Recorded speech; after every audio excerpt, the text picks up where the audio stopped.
They can reach speeds of 30 miles per hour. So they are very still like a statue, but very real. Make sure we're still staying fully seated back there, friends. All of our little ones have to sit.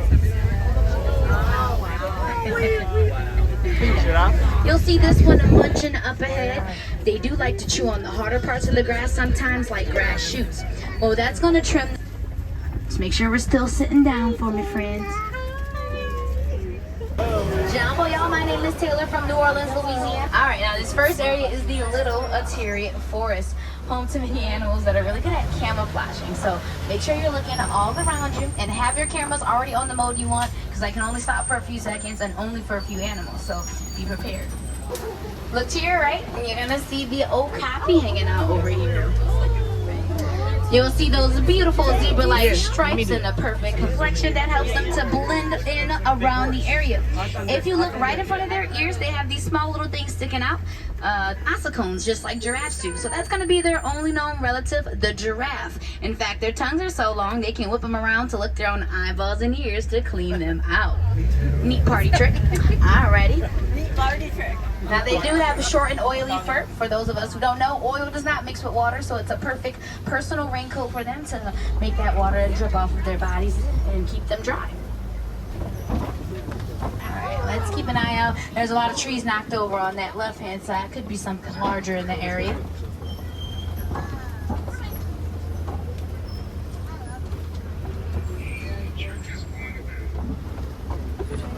Alright, very hard to see, but some of you might be able to see it. There's a rhino laying down right by the wall in the groove past that tree. Looks like a rock, but you can see its ear just poking out just a little bit.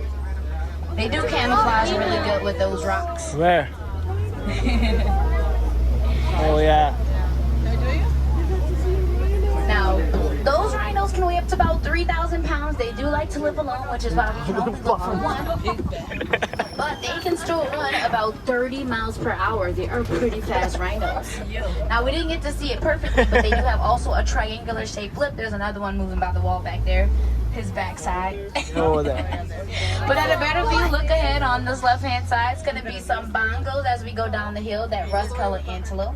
A black and white bird called the saddle-billed stork. And if you can see them moving in that back corner by the bushes, there's also some greater kudos. Now, saddle-billed storks, they have a beautiful 9 feet wingspan, basically as big as that canopy above your head.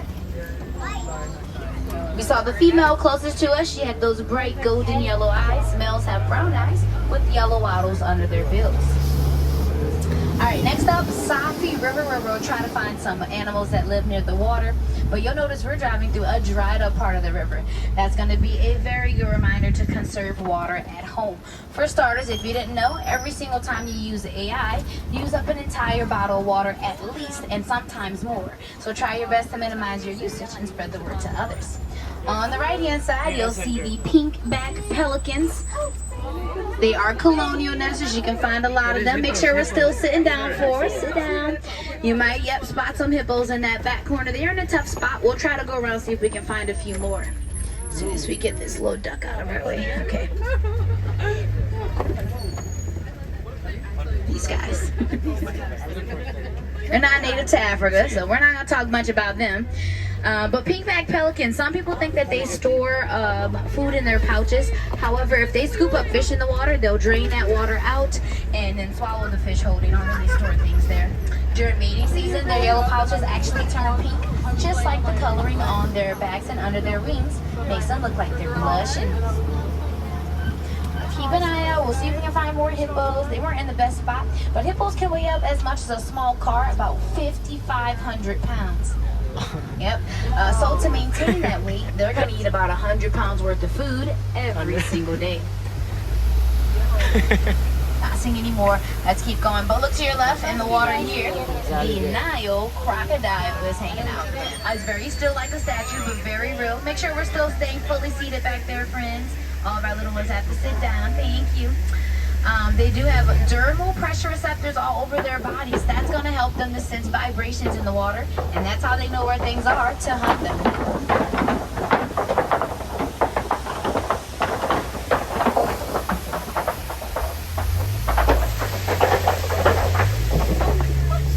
They are really good moms. crocodiles, when they have any eggs, when they're ready to hatch, they put them in their mouths to help incubate them. They will roll them around in their mouths to help them hatch a little easier. Once their babies are out of the eggs, they'll carry them either on top of their backs or inside their mouths to protect them.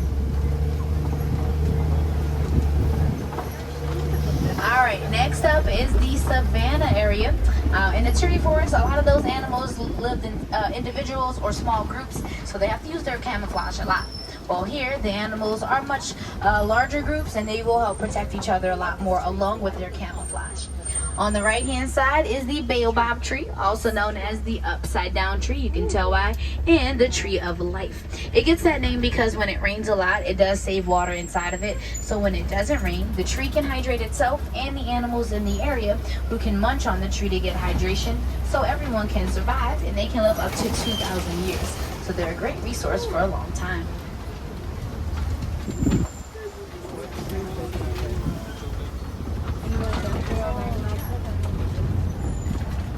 Oh, it's the zebra.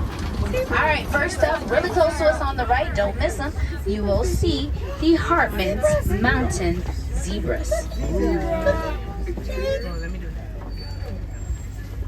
Just make sure we're still sitting down for me, friends. If you look at their stripes, since we're super close, they have thicker stripes on their back legs and white underbellies where their stripes don't touch. That's how we identify them as the Hartman's mountain zebras. A little different than your spotting guy. You'll see this one munching up ahead. They do like to chew on the harder parts of the grass sometimes, like grass shoots. Well, that's going to trim the zebra's teeth down. However, just like my guinea pigs at home, zebra teeth actually never stop growing.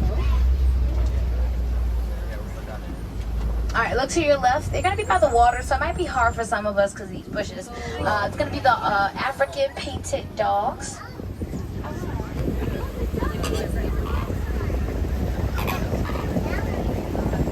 Now you might see, you can see at least two here.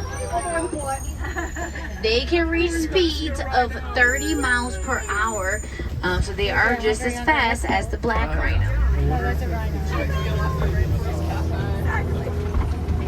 We'll see them again as we go around. They're walking to the other side where we're headed. But up ahead on your left, you'll see the cheetahs hanging out on this back hill. They're laying flat on the ground right now, but they are there.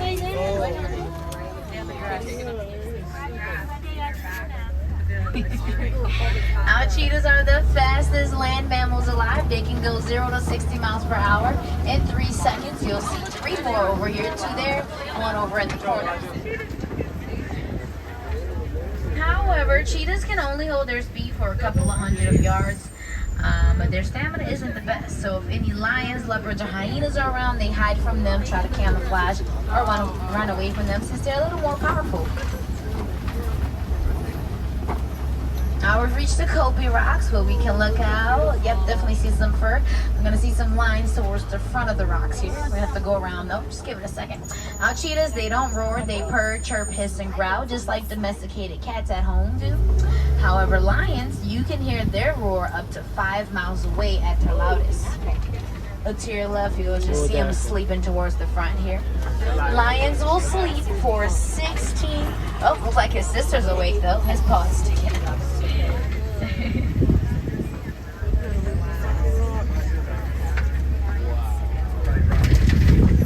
Now, when they aren't sleeping, the female lions, the lioness, they're the ones that go out to do all the hunting. Males will stay behind, sleep some more, and protect the pride and any cubs.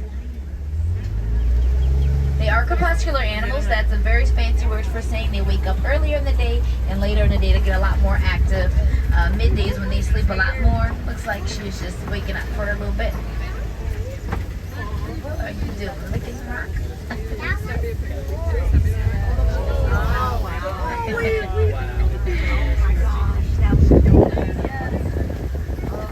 Now, they are actually really good at warning animals to stay away from their areas.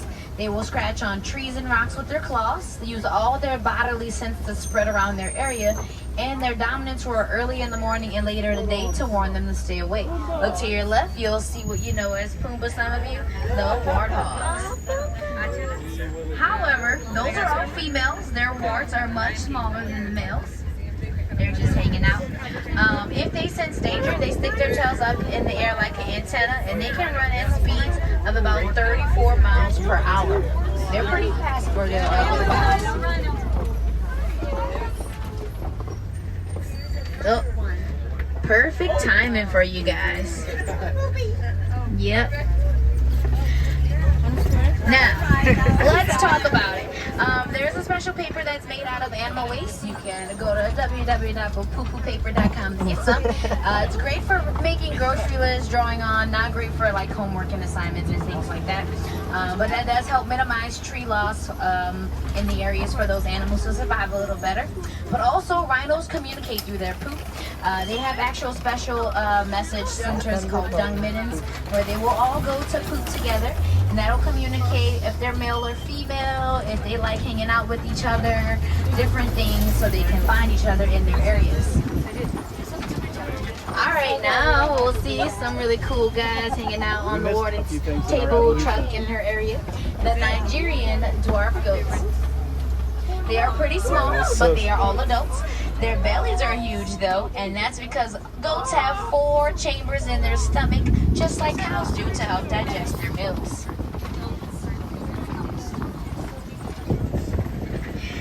Now, if you ever catch goats butting heads with each other, that's normal communication for them. It's kind of like how we high-five one another. Alright, my friends, what a great 2 weeks we had together. We're going to head back now so I can drop you off.